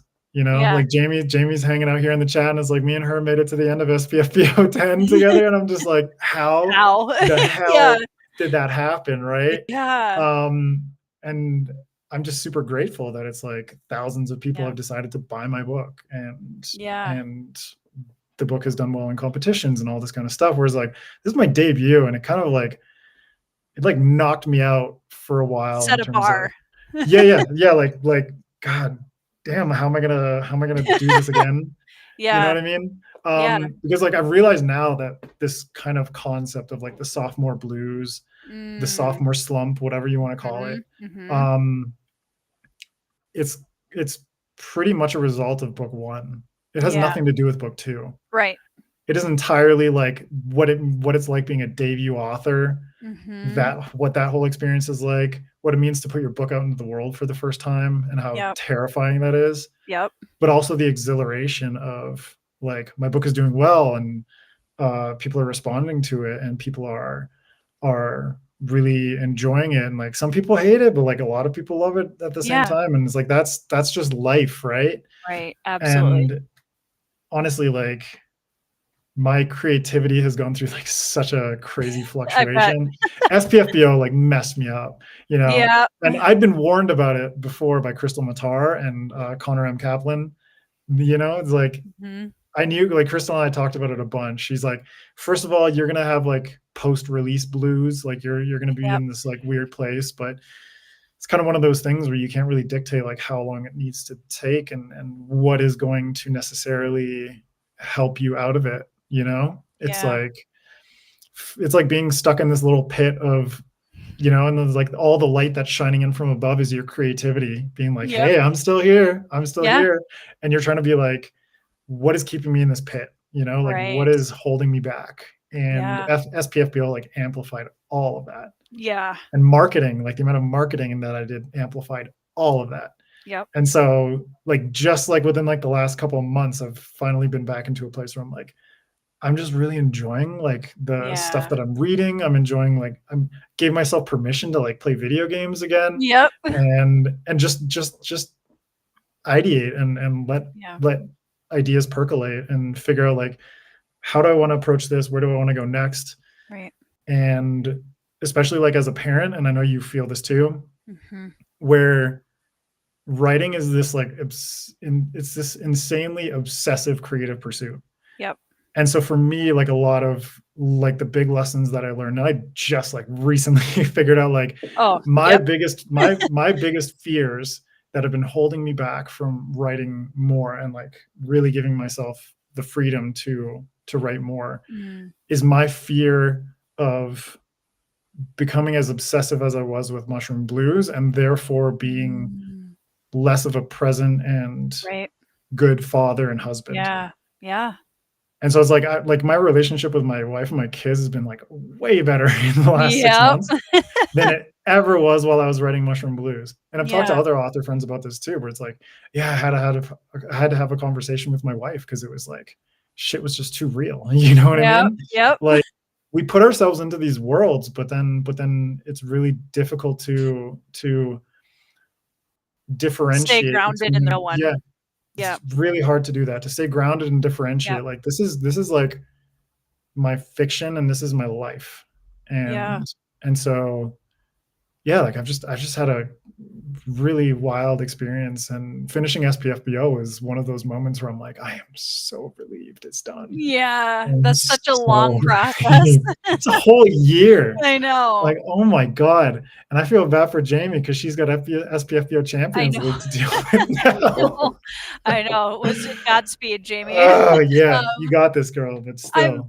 I'm really glad that Um, you brought that up though, because I mean, that's something that I've been honestly really struggling with in the last few, well, honestly, the last couple of years too, because my kiddos are, I have a 7, a 9, and a 12 now, mhm, and they're kind of in the middle of like the middle of their childhood where they're really getting involved in a lot of things, and they're just so full of life, and I absolutely adore them, and that parent guilt is so real, like it's mhm. that Nobody else it, imposes it on you, it's just no, you. it's just Yeah, there.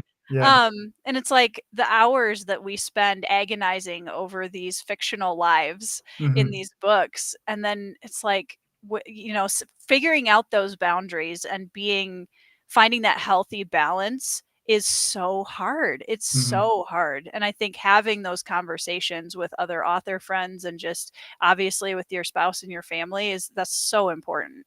Yeah, and honestly, like, you look at some of the biggest authors out there, it's like, you read like Stephen King's Yeah, autobiography. He was a yeah. shit dad. Like, and like a lot of like, like, self-admittedly Right.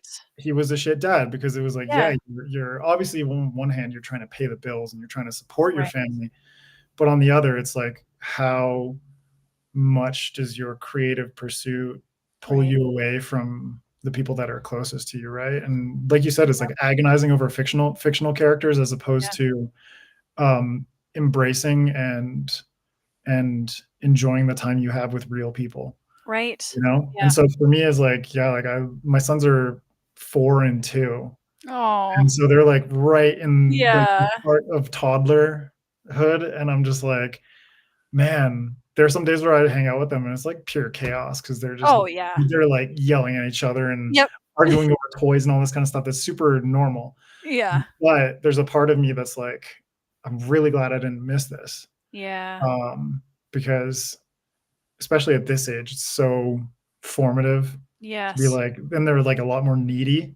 Yeah. And so it's like, yeah, like while I was writing Mushroom Blues, I was like there, but I wasn't really there, Yeah. you know? You weren't present the No, same way. Yeah. no. And so that's definitely been like a big, big struggle for me and something that I've been trying to figure out basically since Mushroom Blues came out. Yeah. Well, That's within the last few months, like I think I've passed this threshold of understanding, yeah. to be like, okay, I can actually kind of like diagnose this problem, Right. and seek potential solutions for how I can incorporate writing into the rest of my life because it is Yeah. something that I do want to do. And I Yeah. want to continue telling stories.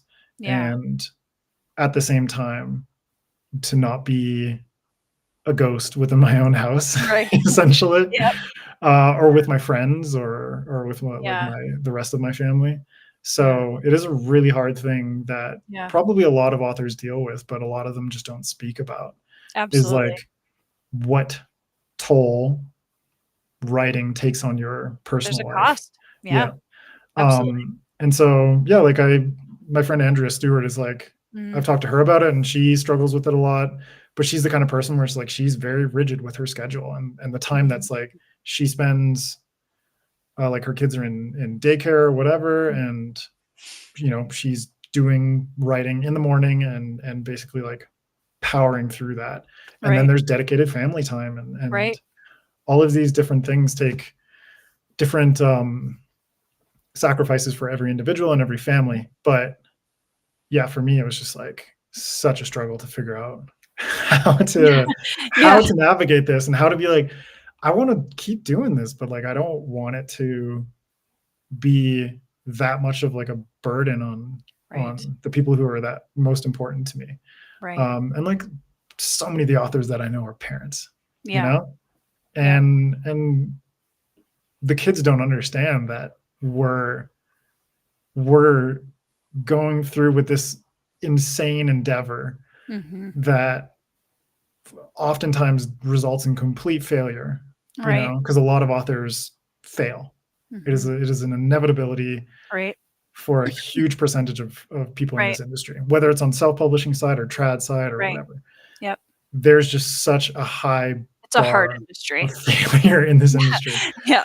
So it is really difficult for someone to say like, I've sacrificed all this time, I've spent all this money. Like if you're self-publishing and you invest all this money into it and be like, I haven't even paid off my cover, you know, like I haven't gotten my return on investment. I haven't recouped my losses. And it's just so difficult to justify that, you know? And we were talking earlier about like how many people bow out.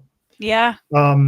Which is fair. I would probably not recommend spending that much time on X these days or on social media in general. It can be a little disheartening sometimes. Holy crap. Oh, yeah. So, you know, from my perspective, it's like kind of hard. Like, I don't want to rub anything into people's faces, right? Yeah, right.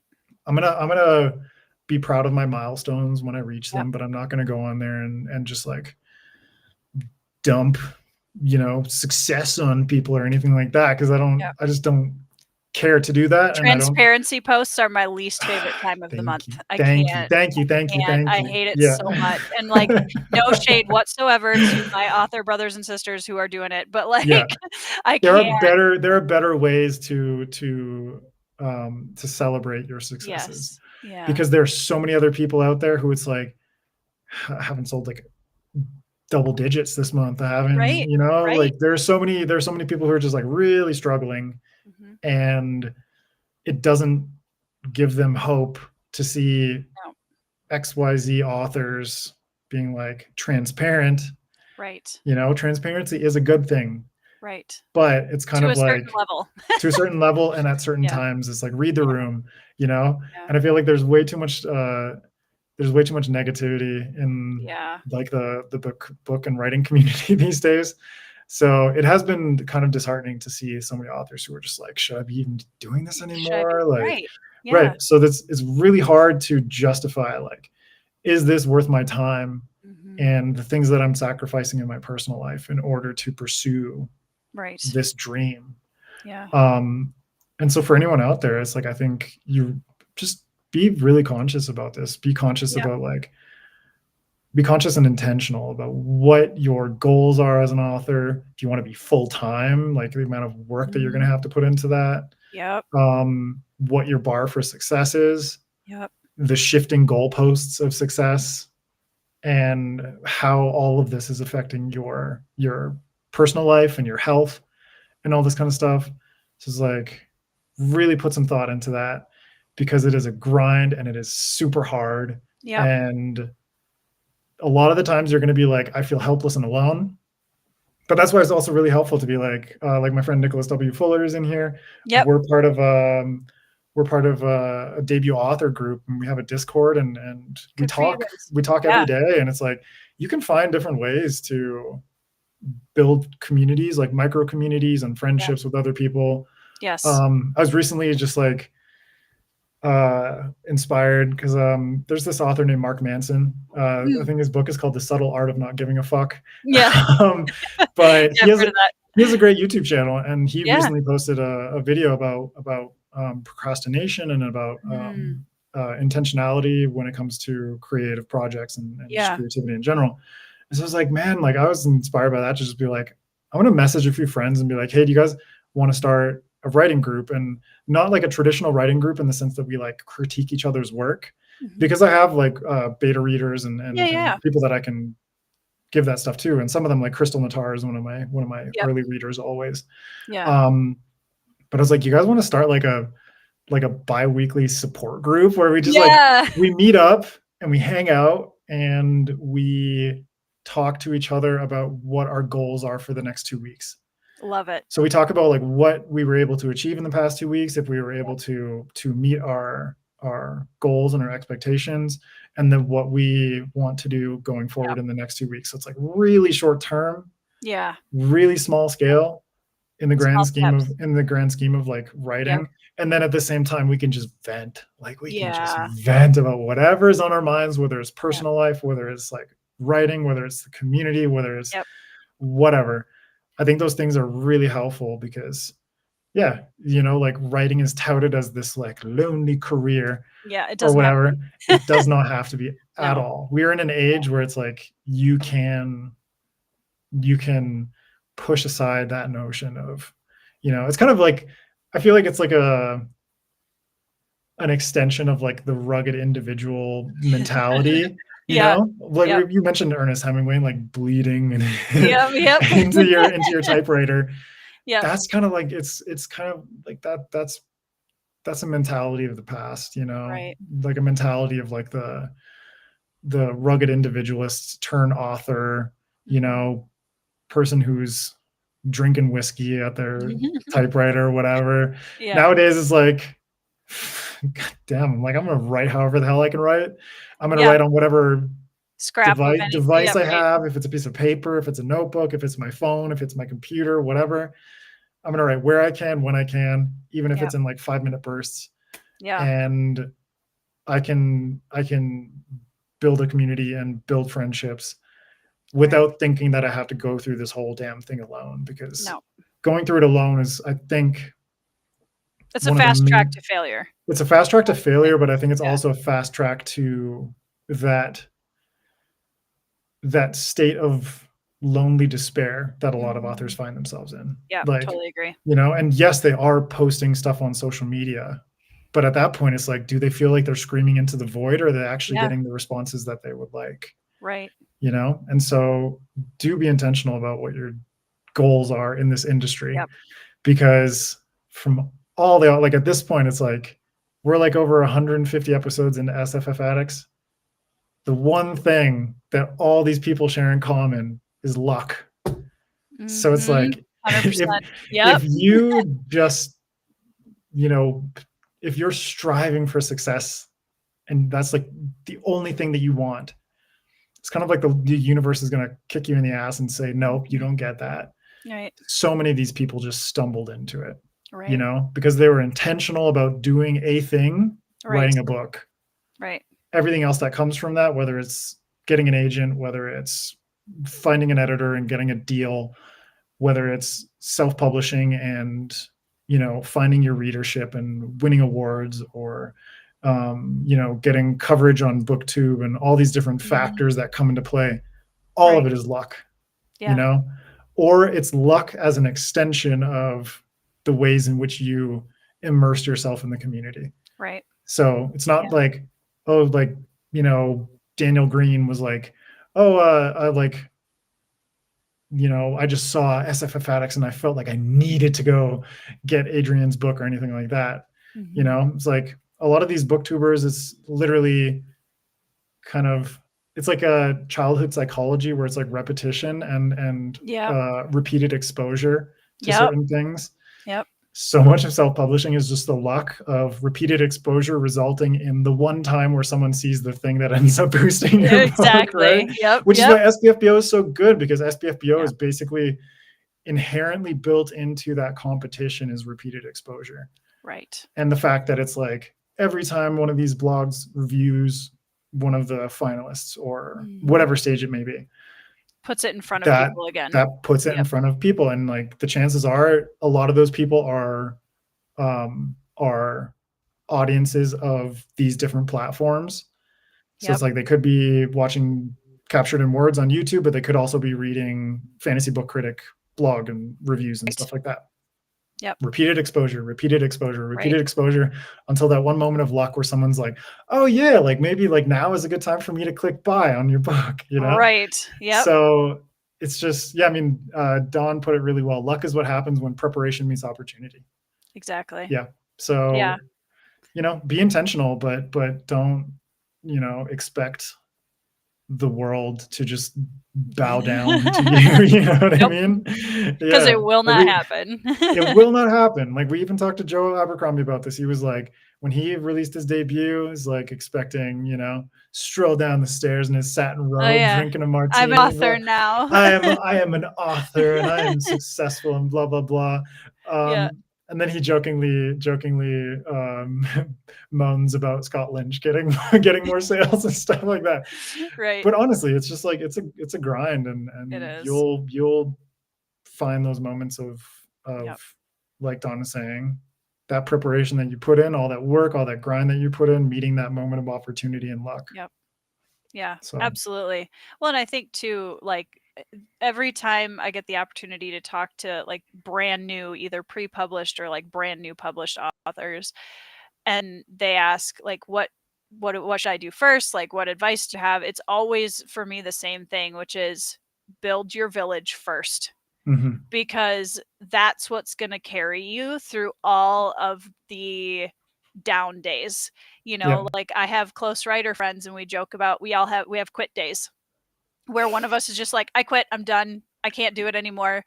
And the other one's just like, yep, okay, what's going on? And we talk about it. And then the next day you're writing again, like, isn't it so analogous to parenting? It's so similar. They really are book babies. It takes a village to raise a child. It also takes a village to print a book. It does, 100%. 100%. And I love writing the acknowledgments page of my books. That's my favorite part of the publishing process, because it really brings me back to a good center focus on, this book would not be here without all of these incredible people who took the time out of their life to support the story that I'm telling. And that village the importance of a village cannot be overstated in this community. 100%. Yeah. And also I like what Dawn and Nick said in the chat about like it being valuable when your kids see you pursuing your passion. Agree. It's all about balance. It's like, yes, you can pursue your passion, but it's also like, you know, I've seen it so many times, like within my own family and with friends and my wife's family and all this stuff, where it's like there is sacrifices to be made when you are like 100% workaholic. You are just like going nonstop, relentless, and how that affects your relationship with your kids. So I think finding that balance of being like, yes, I'm not that parent who's just gonna like wallow in my misery of unfulfilled dreams. Yeah. Right? It's like, no, like I started my podcast and I started writing, Yep. you know, when my son was born, my first son was born, and you know, he's almost 5 in a few months, and so it's kind of like wild to see how far I've come since he was born, and also see how far he's come, and to know that my son like understands, you know, whenever I do stuff like this or whenever I podcast, he always comes into the room. He's like, "You talking to your friends?" And I'm like, Yep. but he understands like I'm speaking into this microphone, and Yeah. like, you know, like when I'm writing in my notebook or when I'm drawing and stuff, he understands what these things are. Yeah. And it that's really is special. really special to know that like my kid sees the things that I'm doing and sees how it makes me feel, and the fact that like I can show my sons like, this is my book, like in the future these are my books, plural. Yep. And for them to have a role model, someone to be proud of, but at the same time to know that like when I needed my dad, he was here. Right. You know, Yep. not that it was like, oh, where's dad, he's at the office, or like, where's dad, he's like, he's never around.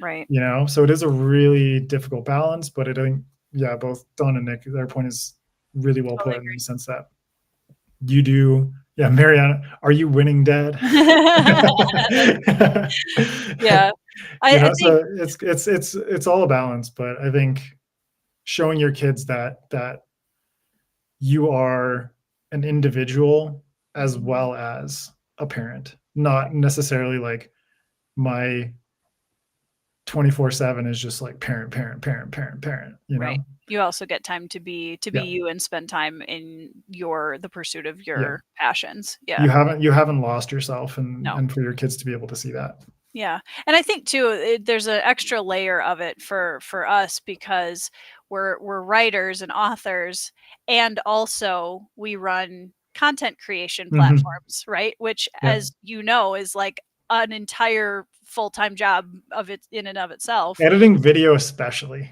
Oh my gosh. I love live streams 'cause I know, me click too, 'cause end you're and like, you're yeah, done. click start and click Done. end. It's great. Done. Yeah, so like that on top of and I think and I'm sure you're finding this too. When you're in the midst of writing your first book, you don't process through always how much the administrative side of things Mhm. is gonna take, and it's really tough to shift between those 2 kind of brain spaces Yep. where you're like, you know, like you've been in SPFBO and you've been doing all this really intentional heavy marketing for Mushroom Blues, and now you're kind of trying to find your way back into drafting, which is like a Mhm. completely different brain space. That can Yep. be really hard. It is really hard, and honestly, like, it's not even just self-publishing, like, No, in general. it's authors across the board Right. are doing stuff. Like, my friend Evan Lycombe, who runs Book Reviews Kill, he's Mm. on tour right now, and he was just, like, tripping out because he's like, "I haven't been on tour since I was in an indie band," you know? And so he's like, it is kind of like this weird alternate side Yeah. of being a writer. And actually, you posted something on X today that was like the difference between being a writer and being an author, right? And I think those are kind of like these 2 different headspaces where it's like Right. author, I pretty much is like in my mind is synonymous with entrepreneur Yes. at this point, Yep. where you are, whether you're in trad or self-publishing. On self-publishing, there are like different additional elements to it, but it's like answering emails and tracking your sales and thinking about different marketing strategies, thinking about which platforms you're marketing on, what kind of content you're going to make for Right. Instagram versus TikTok versus blah, blah, blah. And then for us, on So top of that, much. it's, there's so much. And then on top of that, it's like, you know, trying to figure out how you're going to keep your books going, your series going, thinking about the future, thinking about I mean, in our case, content creation on top of everything, which kind of falls into the umbrella of also helping with marketing to some Exactly. degree. Yep. So there's just so much different stuff. And then it's like, yeah, like your finances, your accounting. If you're, You if wear you're, all the hats. you're putting out a new book very, very soon. And it's basically Yeah. like, how much did I invest 11 in days. this? Oh, yeah. How much am I hoping to get on my ROI, and like how Yep. quickly? Yep. Then it's like, as an indie author, you're like, okay, I put the book out, but then like, what about the audiobook? What about like Oh all my this gosh, different stuff? audiobooks. Yeah, like I'm really lucky in my particular case. And just to Anitha is asking about the art, that's all my art as well. Yeah. In terms of an audiobook, like it's such a financial, like I spend Oh more on my the gosh. audiobook than anything The else rest I always say that combined. the audiobook literally like doubles or triples my book publishing Yeah. budget. Yeah. Easily. Yeah. Easily. So, Yeah. and that's why I see so many people doing Kickstarters just for audiobooks, Yep. Which is which fair. makes total sense. It makes Yep. total sense. Like in the case of my audiobook, it was basically like everything I'd earned from Mushroom Blues up until that point, I just Allowed it. reinvested into the Right. audiobook. Yeah. And since then, since I released the audiobook, I've now paid off the audiobook, which is really lucky. So it's Yeah. like basically like I'm in the black when it comes Yeah. to Good Mushroom for you. Blues, but that's not an easy place to get to. No. And it's kind of difficult to think like, here's where I'm at with book one, Mhm. you know, just like a hypothetical to say like, here's where I'm at with book one. I'm still in the red, but I have to continue thinking about like, how do I invest in and promote and release book two The next going one. forward? Yep. And I talk with this like with my debut author group all the time, even though so many of us are not debut authors anymore, but that's beside the point. It's really difficult to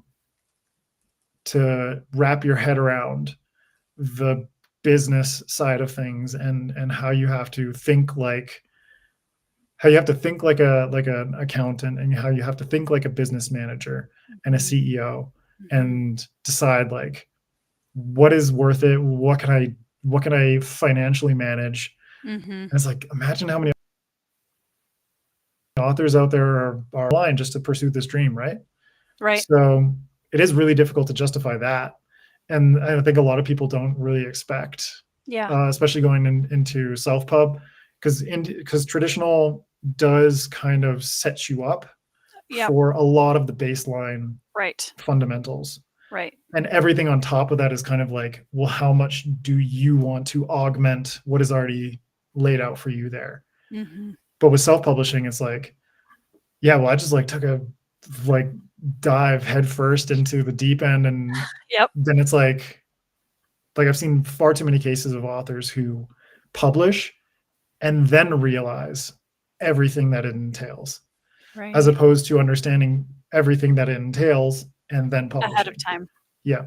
Build your village first, people, because then you'll know. Build your village first. Yeah. No, 100%. Like honestly, like it's so nice that we all have this Discord together. I have so many friends who are authors, and we can all just basically be like, yo, I don't know how to do this thing, or like, you know, this thing has changed, you know, because we are subject to stupid things like algorithms and whatever. Yep. And basically like the last person who published is like the new baseline of understanding for the rest of, they're like for the rest of the group. And it is really helpful to basically continually build on that foundation of knowledge. And everyone is just helping each other out. So it's like, oh, if I have a problem with Amazon KDP, I can ask my group and hopefully somebody knows, and we can resolve that situation far faster than it would if I had to go through like KDP customer support, which is like, good luck with that, because customer support for a lot of these publishing companies or these printers, not great. So that's not great. It is really, really helpful to, like you say, like build your village. And just like learn all these lessons from everyone, because everyone's going to make mistakes.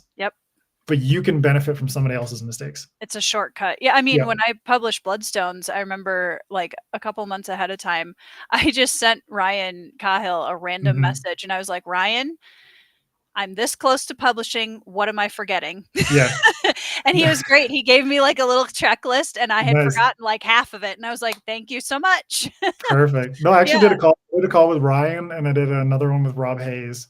Where I was like, okay, so I'm like, I'm done the first draft of this book, and like, here's my plan. And it was Yeah. basically like, can you guys just give me a rundown of like everything? There's basically like KDP, Ingram Spark, Yep. formatting, blah, blah, blah, ISBNs, Oh my all these gosh. different Yep. things. It's like, there's so Yep. many different things that you have to think about. But to have someone who's gone through the pains, the growing pains of that stuff, obviously you got to kind of experience it for yourself to really To understand some like degree, yeah. what You're is still gonna involved. make mistakes. Yeah, Yeah. you're still gonna make mistakes, but at the same time, it's like you can better prepare yourself Yeah. You can for, avoid some of them. yeah, some of them. And then you can learn from your own mistakes and hopefully you don't make them again. Right. So, Yeah. yeah, hopefully we haven't dissuaded anyone from delving into this, but I No. think it's better to be more realistic, more pragmatic, more I prepared agree. Yeah, I about this totally kind of agree. stuff. And that's why like we were talking about transparency posts. This is the kind of transparency that I like, where it's Yes. like transparency about what it means to be a published author, not necessarily what it means to be a successful published author. Right. Because it's like, yeah, like no shade to anyone who wants to celebrate their successes in that Yeah, way, but absolutely. it's just not for me. And it is really discouraging to a lot of people. It is. Yeah. But if someone's like, I want to be published, or I'm like going into my second book, sorry, Annie. Yeah. Well, here's the thing though. I think it's important, like you said, it's so important for us to be honest about this is a lot of work. You Mhm. know, if you go we're doing new authors a complete disservice if we are like, "Oh, easy as pie, you'll have the Yeah. best Yeah. time You know 24/7." you know what the Like, worst thing is like someone saying like, all it takes to self-publish a book these days is one click. And I'm oh like, my gosh. no, No. no, it doesn't. No, no, no. Stop it. But also, on the opposite side of that, what makes it worthwhile, like, I mean, there's so many rewarding parts about what we do, but the readers keep us writing, right? And also the village of people that is so open and willing to help, to be supportive. I mean, you've said this to me, I've said this to other people, like, "Hey, if you ever need anything on this topic, just let me Mhm. know." And like, that's invaluable because how a lot of people don't, you know, outside of our specific community don't have that kind of support. Mhm. We have lifelines everywhere Yeah. constantly, and that's so valuable. Yeah. Because I mean, it's like it is unfortunate that in the age that we live in, especially with the internet and with the technology that we have, that we're somehow like on a community level and like a local level much more disengaged and much more Mhm. disconnected. Mhm. But at the same time, it's like I never would have met some of my best friends, you know, Absolutely. if it were not for these technologies. So you Yeah. can like, you know, like the life work balance, you can find balance between your in-person community and your virtual Right. community. Well, and And it, how cool is it that I can get on the internet and talk to somebody in Ecuador yeah, immediately? Like, yeah, yeah. that's amazing. Or That's Indonesia or that's whatever. the beauty of it. That's the beauty of it. Yeah, And yeah. yeah, like honestly, like I'm actually rewatching Her right now because I'm Mm, doing like a podcast on Monday about it. mhm, And it's like such a beautiful rumination on connection mm, and friendship and relationships. mhm. But it's like honestly, there's nothing more joyous in my life than meeting someone online and then meeting him in person for the first time. Yeah. Like this happened with Crystal, this happened with Yep, MJ Kuhn, yep. this happened in Worldcon when I just like, oh my God, like I've seen like Everyone. all these people. And it is such a beautiful experience. And it Yeah, really is a testament to the adaptability of human beings to yeah, be able to find or fulfill their needs in different ways. yeah, And the fact that technology is just a different medium through which we can fulfill these needs. yeah. The same way that the telephone became a new It's a medium to tool. fulfill that need. Yeah, These are all tools. The fire is a tool right. around which human beings were able to gather and share stories, right? Right. These are just tools for communication and connection. And so Yep, 100% agree. utilize them. Like don't I'm glad that it's helping. Yeah. Chris, Christopher. excited for your book. Yeah, dude. But I think it does you a disservice if you go into this industry, into this community without putting some time into meeting people and building developing those connections. Building real, like, don't come into it with the like, okay, I need to make connections so I can make money. I'm going to a tech convention and I'm gonna network. Yeah, exactly. No. Like, I'm gonna put those people in my briefcase for later. Yeah, you're just another name in my Rolodex. Right, whatever. I'm gonna drop that when it's and I mean, that's, for me, one of the most rewarding parts about all of this is exactly that. Being able to form genuine relationships and connections absolutely has boosted my success as an author, but it first and foremost has enriched me as a person. Yep. 100%. And that's what I'm so grateful to have met all of these incredible people and to hear so many different perspectives on storytelling. And like, I never in a million years would have thought that I would read a fungal punk detective noir book. Like, you know, it exposes you to so many new experiences, and it's a wonderful place to be. So yeah, I completely no complaints. Agree. Yeah. And Chris, you're asking if I'm going to Worldcon. I will be there, and you are going to be so excited about what we have planned for Worldcon. Oh my gosh. Yeah. I can't announce it yet because we're still scheduling and stuff like that. I'll DM you, dude. I'll DM you and you'll shit your pants. But yeah, it's pretty awesome. Yeah. So yes, awesome. I'll be at Worldcon and I'm very excited to see everybody. I was talking to Bo Kelly as well. There's just like tons and tons of people to see there. But I'm just really excited to.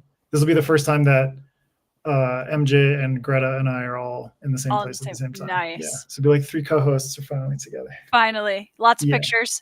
So many pictures. Even though it's like one of those things where you just end up not taking enough pictures. Because you forget. Yeah. You're just so wrapped up in it. Well, that just means you're having a great time and it's fine. Exactly. Yeah. You're actually living. Yeah.